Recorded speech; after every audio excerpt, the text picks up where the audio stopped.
Assalamualaikum warahmatullahi wabarakatuh, sahabat Nusantara, dunia peternakan entok seluruh Indonesia. Bertemu lagi tentunya di channel Kandang Entok. Edisi kali ini saya akan sedikit mengulas tentang peternak endok, sistem pembibitan, yang mana banyak dari teman-teman yang selalu mempertanyakan berapa jumlah pakannya, apa tidak boros dan lain-lain. Tentunya video ini saya sengaja akan mengulas, bahkan akan memberikan salah satu kelebihan dari sistem indukan ini, yang mana dalam usaha entok sistem pembibitan kita akan sedikit mengeluarkan biaya pakan ya. Jadi teman-teman jangan ragu dan jangan bimbang, dan statement ini saya berikan atau saya keluarkan karena saya sudah beternak ya kurang lebih cukup lama, dan sistem indukan pun saya kelola.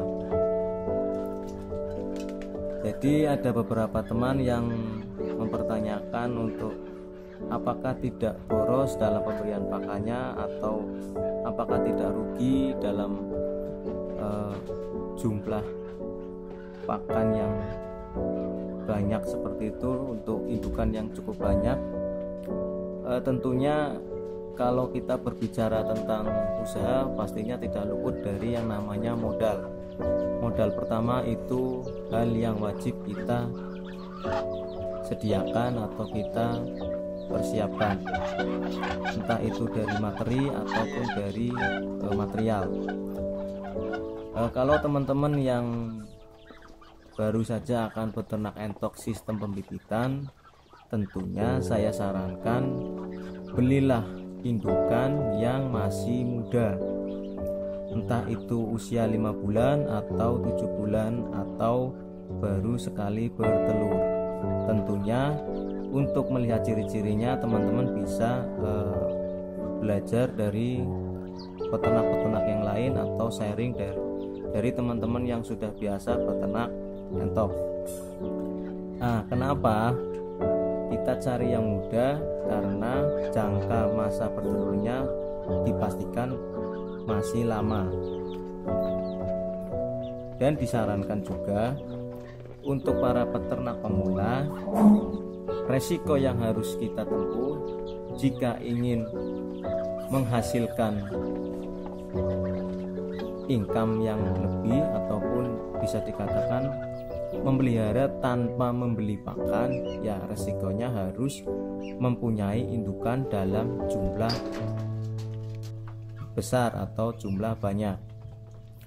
Semisal minimal kita dalam satu kandang itu kita mempunyai 50 indukan betina dan sekitar 15 jantan.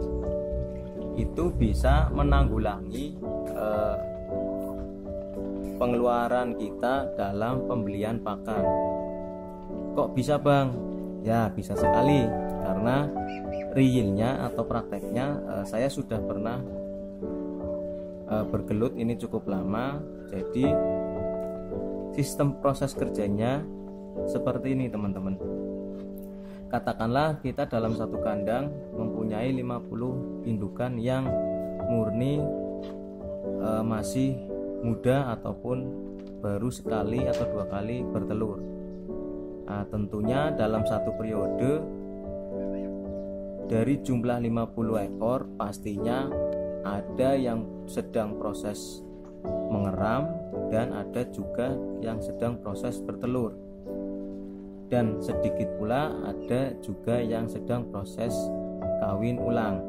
Nah, disinilah nanti perputaran yang akan teman-teman rasakan, bahwa dalam proses pemeliharaan entok sistem indukan, sedikit yang dihasilkan dari indukan bisa untuk membeli pakan untuk memberikan pakan pada entok tersebut. Nah, semisal dari 50 ekor ada 15 yang sedang mengerami dan ada juga 15 yang sedang proses bertelur. Nah, dalam 15 ekor tersebut, katakanlah dalam satu indukan itu bertelur sebanyak 15 butir dan itu bisa menetas sempurna. Nah, teman-teman bisa hitung sendiri 15 kali 15 indukan. Nah, kita sudah mempunyai beberapa anakan entok atau meri yang bisa kita jual dan kita kalkulasi berapa persen untuk pembelian pakan dan berapa persen masuk uang keuntungan kita. Dan biasanya sistem seperti ini akan terus rolling atau berputar situasinya di kandang kita sampai kita menemui yang namanya indukan itu ganti bulu. Nah, jadi pakan yang kita beli itu berapa persennya hasil dari penjualan anakan entok kita yang dihasilkan dari indukan-indukan yang proses mengerami itu tadi, teman-teman. Jadi keuntungan kita memelihara indukan dalam jumlah banyak pun nantinya akan mengurangi sedikit pengeluaran dari pembelian pakan untuk memberikan pakan entok-entok kita, teman-teman. Makanya semakin banyak ya keuntungannya juga akan semakin lumayan, teman-teman. Sedangkan kalkulasi pembelian pakan pun atau harga pakan pun itu harganya biasanya naik turun, nggak selalu mahal, nggak selalu murah. Jadi di mana harga murah, disitulah kita membeli pakan dalam jumlah banyak untuk stok minimal beberapa bulan untuk mengurangi biaya pakan, teman-teman.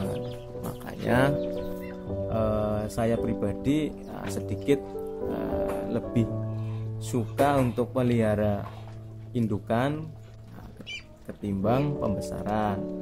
Tapi tidak menutup kemungkinan saya juga melakukan proses pembesaran, karena di sisi lain regenerasi di kandang juga kita perlukan untuk mengganti indukan-indukan yang sudah tidak produktif. Makanya sistem keduanya saling berkaitan, saling berhubungan antara pembibitan maupun penggemukan atau pembesaran. Ya, di sisi lain keuntungannya kita pastinya akan tahu hasil anakan yang kita besarkan itu dengan seleksi yang kita terapkan. Nantinya kita akan tahu indukan-indukan mana yang nantinya akan menggantikan indukan yang sudah tidak produktif. Ya, tentunya poin penekanan di sini yaitu semakin banyak indukan yang kita pelihara, semakin sedikit pula biaya pakan yang kita keluarkan, karena biaya pakan bisa kita ambil dari penjualan anakan meri tentunya. Dan di sisi lain juga kita bisa mengurangi biaya pembelian bibit apabila terjadi regenerasi pada indukan-indukan kita kelak. Ya, seperti itulah gambarannya kemungkinan untuk proses pembibitan. Dan beberapa dari teman-teman yang menanyakan pastinya membutuhkan biaya besar untuk pembelian pakan untuk beternak indukan sebanyak itu. Tentunya awal mula pasti kita membutuhkan biaya yang besar karena kita perlu biaya untuk membeli indukan dan segalanya. Tetapi kalau sudah berjalan, dari hasil penjualan anakan entok itu setidaknya ada 30% yang masuk ke kantong kita. Jadi sedikit atau banyak yang dihasilkan dari usaha kita, minimal kitalah bos yang ada di peternakan kita sendiri. Makanya semua usaha pasti ada untung dan ruginya, tergantung kegigihan kita, ketekunan kita, dan ketelatenan serta ketelitian. Nah, itu saja penjelasan dari saya. Terima kasih. Wassalamualaikum warahmatullahi wabarakatuh. Salam ternak, salam ngos-ngos.